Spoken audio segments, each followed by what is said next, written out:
শুভ সকাল বন্ধুরা। আজ হচ্ছে 3রা মে, শুক্রবার। সময় এখন 8:05 বাকি। আমি আজকে একটু বাগানটা আপনাদেরকে ঘুরে দেখাই, গাছপালাগুলো কীরকম কী অবস্থায় রয়েছে। বৃষ্টির তো নামগন্ধ নেই। এই দেখুন, এতগুলো এঁচোড় দাঁড়িয়েছে। বাবা পারতে দেয়নি, বলেছে এঁচোড়ের তরকারি করতে হবে না, এবছর যখন এত এঁচোড় দাঁড়িয়েছে তখন কাঁঠাল খাওয়া হবে। আর এখানে একটা প্রত্যেক বছর ওলকচু গাছ হয়, 1 বছর ছাড়া ছাড়া তোলে এই গাছটা। আমাদের ওই বাড়িতে মা না এই ডাঁটাটা খুব সুন্দর রান্না করে, ছোলা দিয়ে নারকেল দিয়েও করা যায়, আবার ইলিশ মাছের মাথা দিয়েও করা যায় এই ডাঁটা। আর এইখানে এই দেখুন কত রকমের নয়নতারা গাছের আগের দিন দেখিয়েছিলাম, সবগুলোতে তখন ফুল ফোটেনি। এই একটা কালার, এই একটা কালার, আর এই একটা কালার। এইটাতে এখনও ফোটেনি, ফুটলে বোঝা যাবে। অনেক ধরনের নয়নতারা গাছ লাগিয়েছে। এখানে একটা গোলাপ গাছ বসিয়েছে, মিনি গোলাপ হবে হয়তো, জানি না। আর এইখানে আর একটা কালারের নয়নতারা গাছ বসিয়েছে। গাছগুলোতে পাম্পের জল দিয়ে যেটুকুনি জল দেওয়া হচ্ছে সেটুকুনি হচ্ছে। আর এগুলো সেই নটমণি টাইম ফুল বলে না, ওই ফুলের গাছ। এখনও ফুল ফোটেনি, ফুটলে বোঝা যাবে কোনটার কী কালার। মাঝে মাঝে আমার এই বাগানটাতে এসে না বেশ ভালো লাগে মনটা। অনেক গাছপালা। তো চলুন দেখায় আগে এই নয়নতারা গাছটায়। দেখুন কত ফুল ফুটেছে, দেখেছেন? একদম থোকো থোকো ফুল ফুটেছে। এখানেও একটা কালার আছে, এই যে। আর ঝিঙে গাছগুলো, ঝিঙে নয়, ঢেঁড়স গাছগুলো দেখুন, ফুলও এসছে, দেখতে পাচ্ছেন হলুদ রঙের।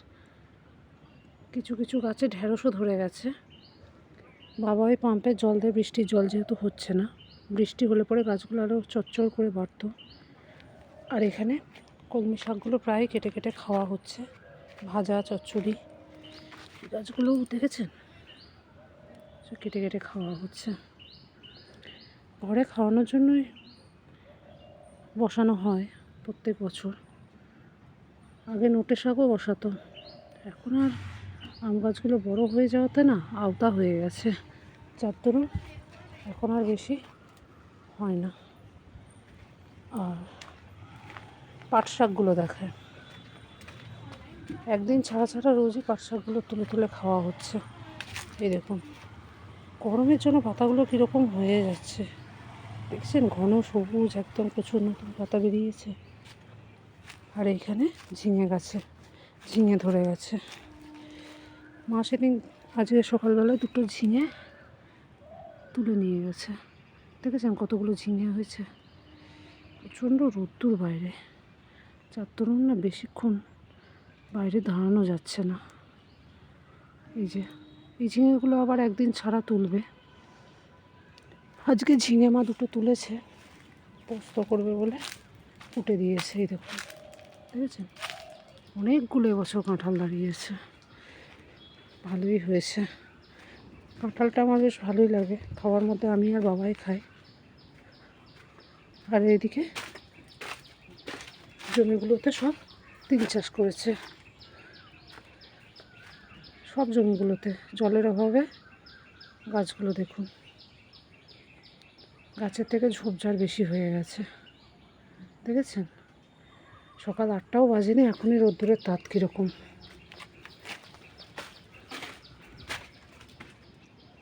লিচু গাছে লিচু পাড়া শুরু হয়ে গেছে, লাল হয়ে গেছে, অনেক লিচু পেকেও গেছে, কিন্তু বাদুর চামচিকি রাত্রিরে এত উপদ্রব করছে, খেয়ে খেয়ে এত ফেলছে, যার দরুন নেট লাগিয়ে দিয়েছে গাছে। দিনের বেলায় কাক পাখিরা খাচ্ছে, খাওয়ার থেকে নষ্ট করছে বেশি। এই যে অনেক লিচু পেড়ে একে ওকে দেওয়াও হয়ে গেছে। আর এই আম গাছটাতে একমাত্র আম এসছে ডগে, দেখাতে পাচ্ছি কিনা আমি জানি না, আপনারা দেখতে পাবেন না, অনেকটা মাথায় তো। আর জামরুল গাছে থোকো থোকো জামরুল এসছে। এদিকের ডালটা কেটে দেওয়া হয়েছে, এত জোমরা শুঁয়োপোকা হয় না গাছটায়, আর ভীষণ পাতা পড়ে কলতলায়। দেখতে পাচ্ছেন জামরুল হয়েছে, একদিকে জামরুল ধরেছে আবার একদিকে কুড়ি এসছে। গাছটা এরকমই, এই দেখুন এইগুলো এখনও কুড়ি, আর এই দিকের ডালটাতে জামরুল ফলে গেছে, এই দেখুন দেখেছেন, থোকো থোকো জামরুল। কদিন পরে ফেলায় ফেলায় এদিক ওদিক পড়ে গড়াগড়ি খাবে। এখানে দুটো গোলাপ গাছ বসানো হয়েছে আর একটা ক্যাকটাস গাছ, এগুলো কী বলে ভুলেও গেছি নামটা।